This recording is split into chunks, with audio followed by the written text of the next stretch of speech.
എല്ലാവർക്കും നമസ്കാരം. ഇന്ന് ഞാൻ മുരിങ്ങയിലയും മുട്ടയും കൂടിയിട്ട് ഒരു തോരനാണ് ഉണ്ടാക്കുന്നത്. അതിന് ഒരു സവാള, വെളുത്തുള്ളി, കറിവേപ്പില അതൊന്ന് മൂപ്പിച്ചെടുക്കാം.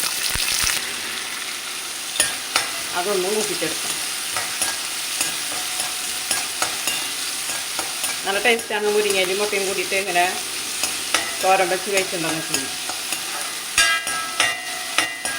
ഞാനിത് മുളകാണ് കാച്ചുന്നത്. അങ്ങനെ ഉള്ളി മൂത്ത് വന്നിട്ടുണ്ട്. ഉള്ളി, വെളുത്തുള്ളി, കറിവേപ്പില മൂത്ത് വന്നിട്ടുണ്ട്. ഇനി നമുക്ക് അതിലേക്ക് എരിവിനുള്ള മുളകും പൊടിയാണ് ഞാൻ ചേർക്കുന്നത്. മുളകും പൊടി ചേർത്ത് കൊടുത്തു.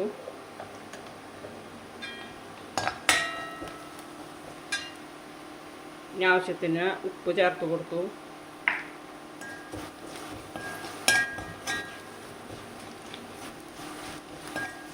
ഇനി അതിലേക്ക് നമ്മൾ കഴുകി വൃത്തിയാക്കി വെച്ചിരിക്കുന്ന മുരിങ്ങയില നമ്മൾ ഇട്ട് കൊടുത്തു. നല്ലോണം മിക്സ് ചെയ്ത് മുരിങ്ങയില വാടി വരണം. നന്നായി വെന്ത് വരുമ്പോൾ നമുക്ക് നടുക്കൊരു കുഴിയാക്കി അതിൽ മുട്ടയിട്ട് ഇതിൻ്റെ കൂടെ മിക്സ് ചെയ്ത് പൊരിച്ചെടുക്കാം. അപ്പോൾ മുരിങ്ങയില വെന്ത് വരട്ടെ. അപ്പോൾ നമുക്ക് മുരിങ്ങയില അടച്ചു വയ്ക്കാം. അങ്ങനെ മുരിങ്ങയില വാടി വന്നിട്ടുണ്ട്. ഇനി നമുക്ക് അതിലേക്ക് ഒരു കുഴി ഉണ്ടാക്കി അതിലേക്ക് നമുക്ക് മുട്ട പൊട്ടിച്ച് ഒഴിക്കാം. 3 മുട്ടയാണ് ഞാനിതിലേക്ക് ഒഴിക്കുന്നത്. ഈ 3 മുട്ട പൊട്ടിച്ചിട്ട് നമ്മളതിലേക്ക് ഒഴിച്ചു.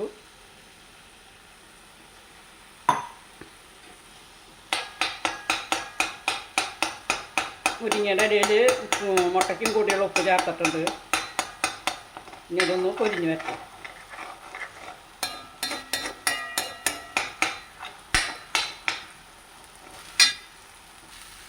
അങ്ങനെ മുരിങ്ങയുടെ ഇലയും മുട്ടയും കൂടി നന്നായി മിക്സ് ചെയ്ത് കൊടുക്കാം.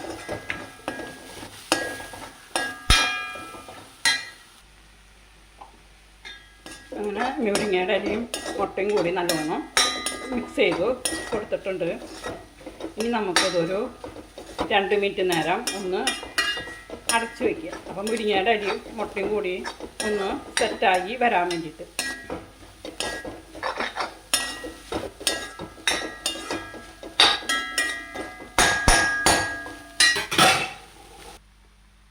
അങ്ങനെ മുരിങ്ങയിലയും മുട്ടയും തോരൻ റെഡി ആയിട്ടുണ്ട്.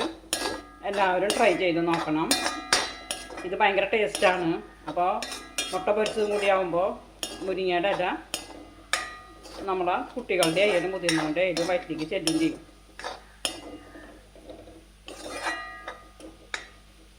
ഈ വീഡിയോ ഇഷ്ടപ്പെട്ടാൽ ലൈക്ക് ചെയ്യണേ, ഷെയർ ചെയ്യണേ, ഒന്ന് സബ്സ്ക്രൈബ് ചെയ്യണേ.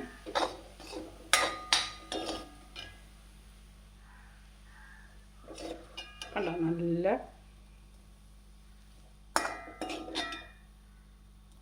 തോരനായിട്ട് വന്നിട്ടുണ്ട്.